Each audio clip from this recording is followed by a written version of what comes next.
আজ থেকে ১০০ বছর পর ক্যালেন্ডারের পাতায় যখন ২১২৪ সাল, আমাদের প্রায় প্রত্যেকের দেহ তখন মাটির নিচে, অস্তিত্ব তখন রূহের জগতে। ইতিমধ্যে ফেলে যাওয়া আমাদের সেই সুন্দর বাড়িটা হয়তো পরবর্তী প্রজন্ম ভোগ করছে। পছন্দের কাপড়গুলো ব্যাকডেটেড হয়ে গেছে।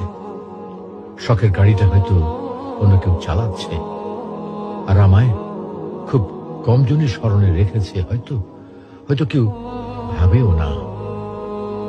হাতে তাদের সময় নেই, যাদের জন্য এত কিছু করতে করতে নিজের জীবনটাই শেষ করে দিয়েছিলাম। আচ্ছা আচ্ছা, বাস্তবতার এই জীবনে আপনি আপনার দাদার দাদাকে কতবার স্মরণ করেন?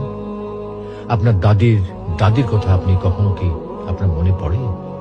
পৃথিবীর বুকে আজকে এই বেঁচে থাকা, এত হইচই, এত মায়া